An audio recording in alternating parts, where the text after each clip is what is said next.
Hello, guys and gals and everybody else. Uh, Today, I wanted to talk to you about make a little video about what I do and why I make these videos.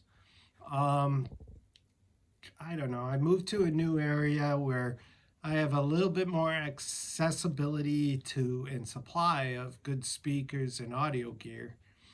And so I've been taking advantage of it. I've been buying some used stuff and enjoying it and really wanting to experiencing this stuff that I hear in audio shops or have heard over the years in audio shops, but I never had a chance to really own it and play with it. And because we're buying things on the used market, um, one of the things you don't lose is the depreciation.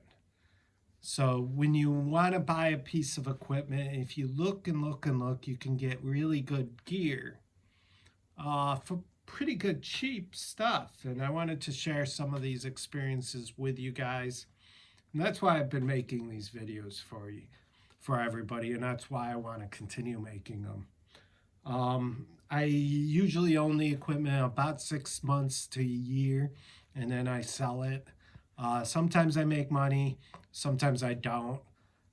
Overall, most of the people in this game, and there's other people who do this too. It's a general hobby of audiophiles, especially the ones that like to play with the bigger speakers and the bigger systems. I wanted to talk to you a little bit about this hobby and how to get involved in it. If you guys want to get more involved in it, I highly recommend it. It includes a lot of people who are in vintage audio and things like that.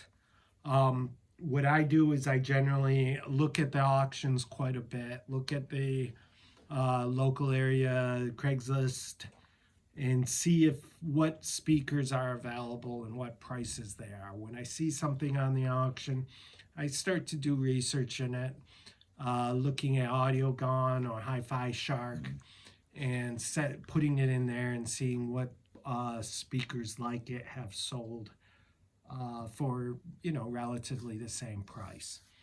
And then I base my prices on that.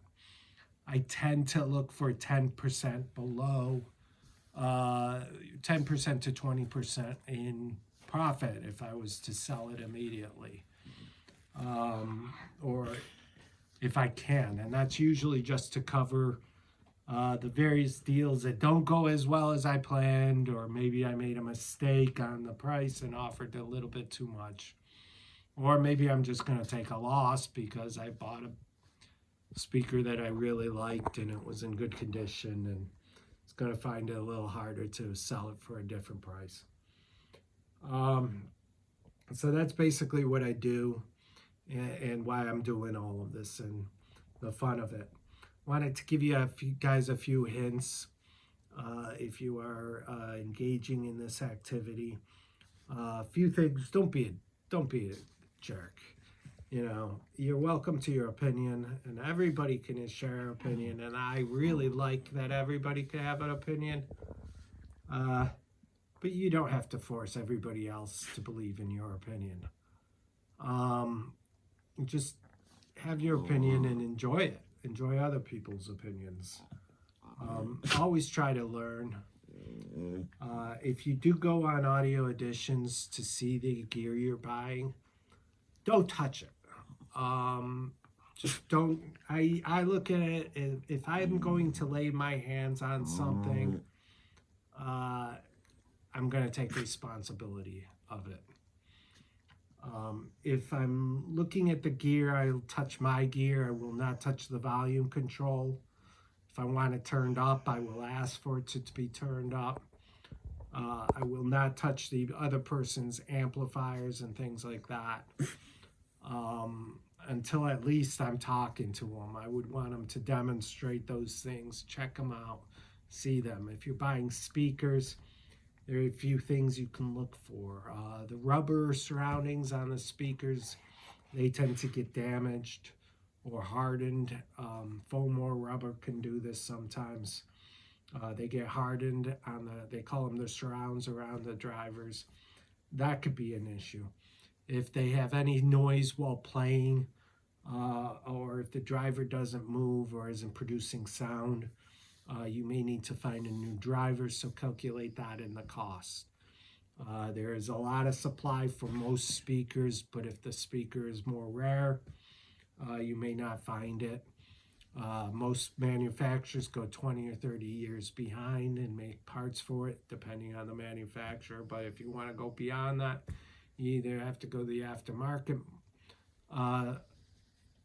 departments, or you have to buy old matching pairs or broken pairs. There's people who buy these speakers, take them apart, and sell the parts.